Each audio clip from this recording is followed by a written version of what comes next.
Hi everyone, this is Kylie from Stampers Workshop. Today we're going to make a really pretty card using a really fun technique. I'm going to use the Happiness Abound stamp set, the Coordinating Blossoming Happiness die set, and the Brick and Mortar 3D embossing folder. I hope you love it and give it a go for yourself. Start by creating your card base.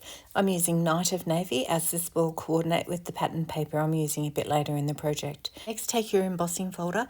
I'm pointing to the logo because when you open it up, that's the side that you actually want to, well, for this project anyway, sometimes you might want to reverse it, but this is the side that you want to add your ink to. I'm using the Whisper White pigment ink. It comes uninked with a re-inker, so the idea being every time you use it you can add some more ink and get it really juicy for your projects. But for this one I don't actually want it to be too juicy. I just want enough ink to add to the raised portions of this embossing folder. Now don't press too hard, you need to have a gentle hand. If you press too hard, and if it is too juicy, you'll find it's not only on the raised bit, it will go into the lower bits as well.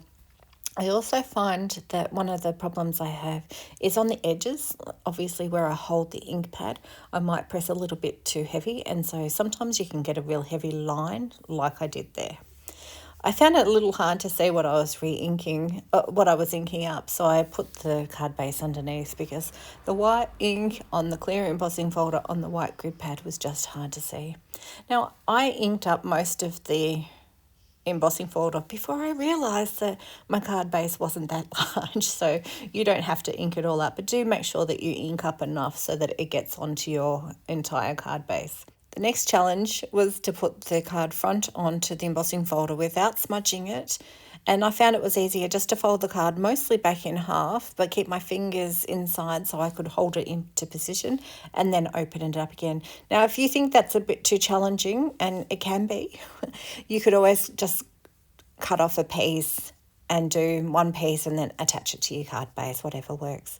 Now, because I've used a pigment ink, it does need to dry, so I've just popped it aside to dry, but you could also use your heat tool to speed up that process. Next, take the Hues of Happiness patterned paper. It's gorgeous, isn't it gorgeous? I love the colours, I love the flowers, I love everything about it, including the fact that for this particular design, the Blossoming Happiness dies actually coordinate and cut out the images, some of the flowers and some of the leaves. I didn't end up using one of them, so I've popped it back on my magnet sheet, but I just wanted to show you how they worked. Now, some of the designs are too close to other designs for you to die cut everything in the one go. The dies are too wide and the picked flowers and leaves are too close together.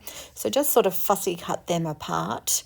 Try and leave as sort of much white space as you can around them, so that you get a really nice white border around it. I'm also using this second sheet with different flowers, but these ones need to be fussy cut. So I kind of did the fussy cutting of that first. I was just showing you the one before I'll cut out the rest of it and speed it up because once you've seen one, I do the same thing for the rest of them.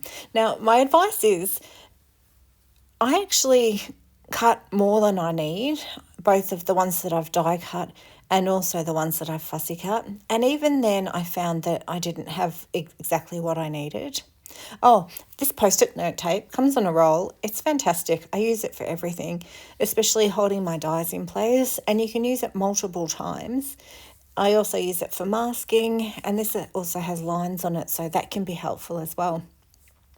So I just went through and I added the dies to each thing before I ran it through my die cutting machine, and I did it for a few of them, so I won't show you them all, but you can see how they all match up, and it just makes it so much easier.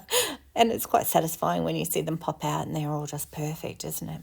But yeah, definitely cut more than you need. You can always use them on another project or on the inside of your card, but it's better to, I find, that it's easier sort of to cut up a whole heap at the one time, rather than going, oh, this week, oh no, I need another one. This week, oh no, I should have cut that one. I mean, it might just be me. Because I had a lot of that paper trimmed up ready to go, it became just a simple process of line everything up, get the dies ready, tape them down, run it through the die cut machine. And as I removed one flower, I would set it up for the next one. So it became a streamlined process, makes it easier that way, I think. Once I had my die cut and fussy cut pieces, it was time to assemble the card. I did want to crisp up my fold line a little bit, so I used my bone folder, but I did it on the back so I didn't squish any of my embossing on the front. And then I took a doily from the Heart and Home doilies pack. They are actually coloured on one side, but they have the white on the other side. And I thought it would be nice, instead of sort of punching out something or trimming up a shape, I thought it would be nice to have that texture and then position my flowers along the outside. And I just played around with the location, and whilst I thought that looked really nice, you'll find that later on I decided I needed another small one.